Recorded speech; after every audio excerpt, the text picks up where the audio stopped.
मैं प्रिंसिपल जामिया मुफ्ताहुल उलूम साहिब कटरा बोल रहा हूँ और अपने अवाम को आजकल के हालात से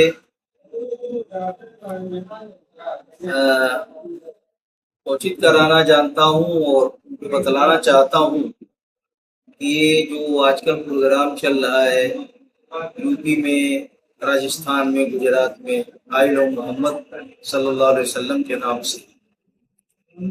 हमारे मजहब की कभी भी ये परंपरा नहीं रही है कि इसको सड़कों पर इस तरह आम किया जाए और इस पर राजनीति कार्ड खेला जाए। ये हमारी धार्मिक चीज है, मजहबी चीज है।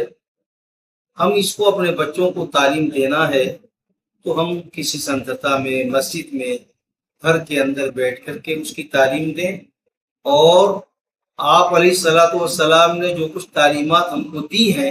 उन तालीमात पर हमको ज़्यादा से ज़्यादा अमल करने की कोशिश करनी चाहिए, न ये कि इस पर राजनीति करनी चाहिए, सियासत करनी चाहिए। ये आजकल जो हालात चल रहे हैं ये सिर्फ सियासी माहौल गर्म किया जा रहा है, राजनीति की जा रही है, जिससे कि बजाय फायदा होने के गरीब जनता का जबरदस्त नुकसान हो रहा है और नुकसान में उनकी रोजी रोटी मारी जा रही है, प्लस उनके खिलाफ हिफाजत हो रही है, जेलों में बंद किया जा रहा है। इसमें हमको अपनी समझदारी से काम लेना चाहिए और जो कुछ तंजीमें ये कर रही हैं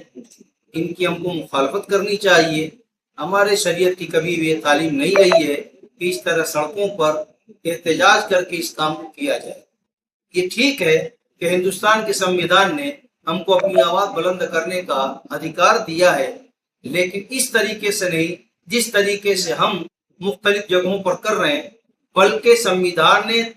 तरीका और सलीका बतलाया है। उस सलीके और तरीके के साथ हम अपनी आवाज हुकूमत तक पहुंचाएं और अपनी मांग को रखें और हमेशा रखते रहें। यकीनन ये हुकूमत, इसके बाद की हुकूमत है, हमारी आवाज को सुनती रहेंगी और हमारे मकसद को पूरा करती रहेंगी। लेकिन शर्त यह है कि जो हुकूमत का तरीका है, हुकूमत ने जो बतलाया है, संविधान ने जो बतलाया है, उस तरीके पर अमल करने की कोशिश करेंगे, तब हमारा मकसद पूरा हो जाएगा। इस बीच अगर चल रहा है, इस बीच में अगर कहीं इस तरह घटना घट गई तो जाहिर है कि मऊ में दंगा की स्थिति पैदा हो जाएगी, जो हम सब के लिए इंतहाई नुकसानदेह और तकलीफदेह है। हम भी परेशान होंगे, प्रशासन भी परेशान होगा और दूसरे अवाम भी परेशान होंगे। इसलिए मैं तमाम मऊ के बाशिंदों से अपील कर रहा हूँ कि जो हमारे हिंदू भाइयों का त्यौहार है, इस त्यौहार को उनको अच्छी तरह मना देना चाहिए और उसमें हम अपने खामोशी के साथ बल्कि उनकी कुछ मदद करके उनके त्योहारों को अच्छी तरह पूरा अंतिम समय तक उनका साथ देते रहें, ताकि वो हमारे त्योहारों पर भी हमारा साथ दें। क्योंकि इस्लाम ने हमेशा भाईचारे की तालीम दी है, कभी दुश्मनी की तालीम नहीं दी है। यहाँ तक फरमाया कि अगर हमारे पड़ोस में हिंदू रहता है तो हमको पहले उसकी खबरगिरी करना है, उसके हालचाल लेने हैं, ये मालूम करना है कि उसके बच्चे भूखे तो नहीं हैं। अगर उसके बच्चे भूखे हैं तो हम पर फर्ज है कि हम उस पड़ोसी का ख्याल रखें और उसके घर भोजन का सामान भेजें, चाहे वो मजहब का कोई भी हो। इस्लाम ने मजहब की कोई तफरीक नहीं की है और हमेशा सबको एक साथ लेकर चलने की ये तलकीन की है और ताकीद की है। इसलिए जरूरी है कि ये त्यौहार भी जो आ रहा है, इसमें मुसलमानों से मैं खास तरीके से कहना चाहता हूँ कि भीड़ भाड़ न लगाएं और किसी के साथ छेड़छाड़ न करें, किसी के साथ कोई मजाक न करें और इनका त्यौहार जिस तरीके से हो रहा है, जिस तरीके से पूजा पाठ हो रही है, उनको अपने धर्म के एतबार से पूरा कर देना चाहिए और इसमें किसी तरह से कोई रुकावट और कोई बाधा न डालने की कोशिश नहीं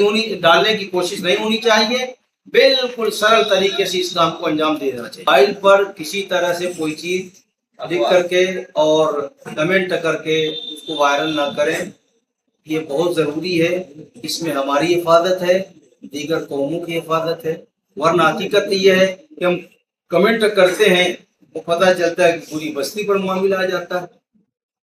اس لیے بھائی پرشاسن کا تو کام ہے دبش دینا، وہ تو دبش دے کر کے ملزم کو پکڑے گی، لیکن اس سے اور لوگ ہراساں ہوں گے، متاثر ہوں گے، تو ایک آدمی کی وجہ سے پورا محلہ متاثر ہو جائے، یہ بات انتہائی نازیبا ہے۔